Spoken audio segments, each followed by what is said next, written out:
என் வயிற்றுல பிறக்கலனாலும் தலப்புள்ளையா இருந்து என்ன தாங்கிறிய தங்கம் என கலங்கும் 80 வயது மூதாட்டி.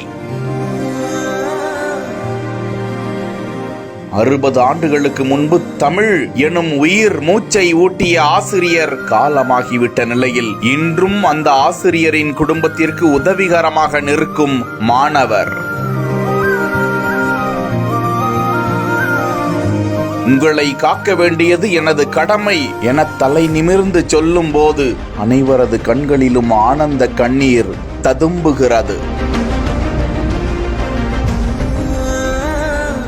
தமிழகத்தை சேர்ந்தவர் பாலச்சந்திரன். ஓய்வு பெற்ற IAS அதிகாரியான இவர் பெங்களூருவில் வசித்து வருகிறார். சமூகம் சார்ந்த செயல்களில் அக்கறை காட்டுவதுடன் பொது நலன் தொடர்பான தனது கருத்துக்களை தொலைக்காட்சிகள் மூலமும் வெளிப்படுத்தி வருகிறார். தமிழ் மீது பெரும் பற்று கொண்ட பாலச்சந்திரன் இலக்கியங்களில் புலமை பெற்றவராகவும் திகழ்கிறார். பாலச்சந்திரன் பள்ளியில் படிக்கும் போது அவருக்கு தமிழ் சொல்லிக் கொடுத்த தமிழ் ஆசிரியர் ராமசாமி. கல்வி கண் திறந்த நன்றி கடனுக்காக ஆசிரியருடைய குடும்பத்தில் மூத்த பிள்ளையாக இருந்து அவர்களது தேவைகளை நிறைவேற்றி வருகிறார்.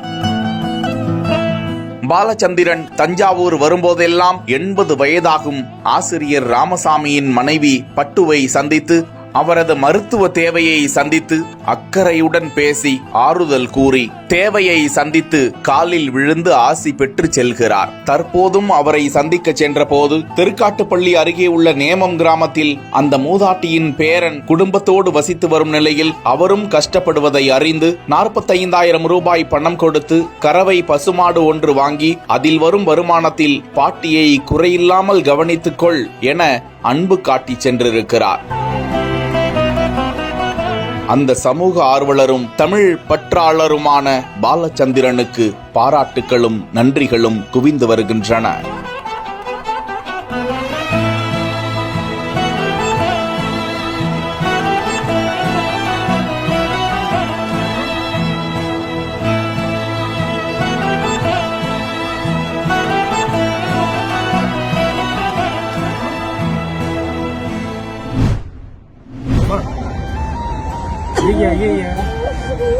ஐயோ இங்க பாருங்க,